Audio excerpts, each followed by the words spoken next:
जैसा कि last episode में हमने देखा कि याओ चैन शाओयान का टीचर बनने के लिए रेडी हो गया था और अब उसकी ट्रेनिंग स्टार्ट होने वाली थी। फिर हमें शाओयान को दिखाया जाता है जिसके पास उसकी बहन शाओ शुनर मिलने आती है, जहां इस बार शाओयान अपनी बहन से अच्छे से बात करता है। उसकी बहन उससे बहुत प्यार करती थी और वो अपने भाई को दुखी नहीं देख सकती थी। शाओयान शुनर से कुछ पैसे उधार मांगता है जिस पर उसकी बहन खुशी खुशी मान जाती है और अपना पर्पल गोल्ड कार्ड देती है। वो दोनों फिर एक साथ मार्केट में वो इंग्रेडिएंट खरीदने जाते हैं जो याओ चैन ने कहा था। फिर वो सामान खरीद कर बाहर निकलते हैं तो आसपास जियाली हाउस के गुंडे उनको घेर लेते हैं, जिस पर अब रिंग के अंदर बैठे याओ चैन इन गुंडों से ना उलझकर आगे बढ़ने के लिए कहता है, जिस पर अब वो दोनों बचकर भागने लगते हैं क्योंकि अभी उन्हें एक और जगह जाकर इंग्रेडिएंट खरीदने थे। वहीं अब जियाली बी का बेटा जिसने कल अपने पिता को आइडिया दिया था वो वहां आ जाता है। उसका नाम जियाली आओ है। वो इतना बेरहम है कि जो भी उसके सामने आता है यानी गलती से उससे टकरा भी जाता है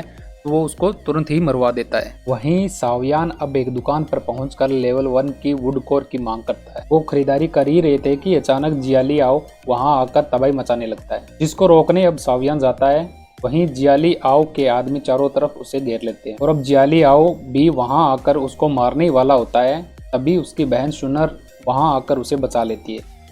जियाली आओ शुनर को देखता है और बदतमीजी से उसे फ्लर्टिंग वे में बात करने लगता है और कहता है कि इससे तो मैं ही शादी करूंगा। यह बात सुनकर शाओयान को बहुत ज्यादा गुस्सा आता है, लेकिन तभी वहां शाओ क्लैन के गार्ड आने वाले थे, इसीलिए जियाली आओ वहां से चला जाता है।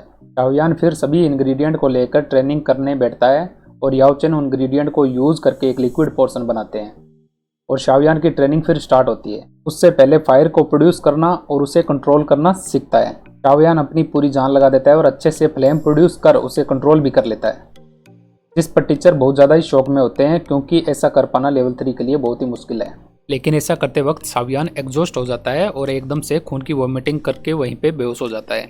इसी के साथ ये एपिसोड यहीं खत्म हो जाता है। अब एपिसोड 4 स्टार्ट होता है जिसमें टीचर शाओयान को हील करता है और साथ ही 2 की पावर को बढ़ाकर लेवल 4 पे कर देता है। वहीं हमें फिर एक नई जगह दिखाई जाती है जहां पर बोली लगाई जा रही है। वहां पर तीनों शाही परिवार के लोग आए थे, यानी शाओ क्लैन, प्रो सिटी और जियाली हाउस के मास्टर भी इस बोली में आए थे। उस बोली को कराने वाली एक लड़की थी जिसका नाम याफी है।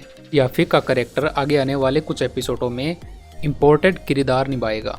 वहीं दूसरी तरफ होश आने पे शाओयान को पता चलता है कि वह लेवल 4 पे आ गया है। शाओयान काफी ज्यादा खुश होता है और मास्टर एक मोदक को वैक्यूम पाम टेक्निक से हवा में उठाकर खाता है और अब शाओयान भी एक टेक्निक सीखने को कहता है। इस पर टीचर कहते हैं कि टेक्निक ब्लैक टेक्निक की लो लेवल की है, लेकिन इस टेक्निक को सीखने पर तुम 1 टन का भी पत्थर उठा सकोगे। अगर तुमने इसमें महारत हासिल कर ली तो तुम अपने दुश्मन के अंदर का खून भी निकालने में सक्षम हो जाओगे। ये टेक्निक एक तरह की आयरन पाम की मदद से की जाती है, जो कि शाओयान ने पहले ही शॉप से खरीद ली थी। जो उसने आयरन पाम खरीदी थी उसके अंदर फायर की भी पावर थी। अब ये सब देखकर शाओयान फुल मोटिवेट हो उनसे ये सब सीखने की रिक्वेस्ट करने लगता है। अब थोड़ी देर बाद शाओयान अपनी फैमिली के कॉम्बैक्ट एरिया में आ जाता है और वहां पर शुनर और एक वॉरियर की प्रैक्टिस फाइट चल रही थी, जिसमें शुनर बड़ी आसानी से वॉरियर को मात दे रही थी। वहीं अपने भाई को देखकर शुनर को पहली नजर में उसकी लेवल इंक्रीज होने का पता चल जाता है, जिस पर वो काफी खुश होती है। अब शाओयान को रिंग के अंदर देखकर वॉरियर थोड़ा नाराज होता है।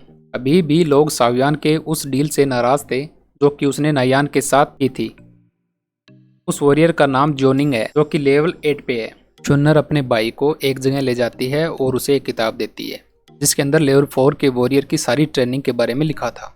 वो किताब पाकर शाओयान खुश हो जाता है और सीधे ही अपने मास्टर के पास जाकर उन्हें ये किताब में लिखी हुई टेक्निक दिखाता है। मास्टर उस टेक्निक को बेकार बताते हैं और ओस्टानिक स्नैक्स की टेक्निक देते हैं। ओस्टानिक टेक्निक सीखने के लिए लेवल 5 का होना जरूरी था, इसीलिए अब शाओयान लेवल 5 के लिए ब्रेक करने के लिए रिक्वेस्ट करता है। वहीं हमें फिर नायान को दिखाते हैं जो एक पर्वत पर मेडिटेट कर रही थी। वहीं मास्टर और शाओयान एक जंगल में जाते हैं। लेवल 5 तक पहुंचने की ट्रेनिंग स्टार्ट की जाती है। वहां पर उसकी बॉडी को स्ट्रॉन्ग बनाने के लिए कई अटैक किए जाते हैं। ये टेक्निक ब्लैक टेक्निक के अंदर हायर लेवल में आती है और जो उसमें महारत हासिल कर लेता है तो वो 8 गुना शक्ति से अटैक कर सकता है। मास्टर फिर उससे कहता है कि तुम्हें और इंग्रेडिएंट लाने होंगे और अब शाओयान टेंशन में आ जाता है क्योंकि उसने अभी तक पिछले इंग्रेडिएंट पैसे शुनर को नहीं लौटाए थे। अब वो दोनों उसी बोली लगाने वाली जगह पर जाते हैं। वो वहीं लिक्विड पोर्शन उसमें सेल करने का डिसाइड करते हैं। जो उन्हीं इंग्रेडिएंट से बनाया गया था। उस पोर्शन को स्प्रिट एलेक्जर कहा जाता है। वहाँ याफी फायर स्प्रिट एलेक्जर की क्वालिटी चेक कर रही थी और उसे अच्छी क्वालिटी का ही पाती है। रिंग के अंदर मास्टर को ये पता चल जाता है कि लाफी कोई सीधी सादी लड़की नहीं है और ये बात वो शाओयान को समझाता है। याफी बातों बातों में शाओयान के करीब आकर उसका फेस देखने की कोशिश करती है, जिस पर शाओयान समझ जाता है और उसको मौका देखकर दूर कर देता है। वहीं अब स्प्रिट एलेक्जर की बोली गाई जाती है और उसकी खासियत बताई जाती है। असल में स्प्रिट एलेक्जर से दो कोई लेवल इंक्रीज होने की स्पीड बढ़ जाती है और उसके साथ साथ इसका कोई साइड इफेक्ट भी नहीं होता।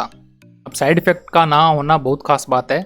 जैसे कि हमने लास्ट एपिसोड में देखा था कि जो पिल नायान ऑफर कर रही थी वो भी सेम काम करती है, लेकिन उसके साइड इफेक्ट भी होते हैं। लेकिन अब इसका कोई साइड इफेक्ट नहीं था, यानी ये अब बहुत ही ऊंचे दाम में बिकने वाली थी। शाओजान अब किसी भी कीमत पर अपने बेटे शाओयान के लिए खरीदना चाहता था। ये बात जियालिबे को पता था, इसीलिए जियालिबे भी एक षड्यंत्र रचता है। वो उस पर खूब ऊंचे ऊंचे दाम पर बोली लगाता है, फिर उससे भी ज्यादा दाम पर शाओजान कर देता है। शाओजान का वजीर उसे समझाता भी है कि जियालिबे से ज्यादा की बोली लगा रहा है, क्योंकि ये आपको कंगाल करना चाहता है। वो आपसे ज्यादा खर्चा करवाकर अगली बोली होगी उसे जीतना चाहता है। लेकिन शाओजान को वो पोर्शन अपने बेटे के लिए किसी भी कीमत पे चाहिए था, इसलिए बोली बढ़ते बढ़ते 40,000 सिक्कों के पार पहुंच जाती है और शाओजान को वो पोर्शन दे दिया जाता है। अब वही जो अगला आइटम था वो विंड स्किल्स था, जिसको जियालिबे हासिल कर लेता है और इसी के साथ ये एपिसोड यहीं खत्म हो जाता है। एपिसोड 5 और 6 में अपने ही डेड को बेचकर शाओजान को पैसे मिले थे, उनका वो क्या करता है और जियालिबे किस तरह अपने शैतानी दिमाग चलाता है और याओ चेन असल में उस रिग के अंदर क्या कर रहा था। इस सब क्वेश्चन का आंसर अगर किसी ने अभी तक चैनल को सब्सक्राइब नहीं किया तो नीचे दिए गए रेड कलर के बटन को दबाएं और चैनल को लाइक शेयर और अपना एक प्यारा सा कमेंट जरूर छोड़ें।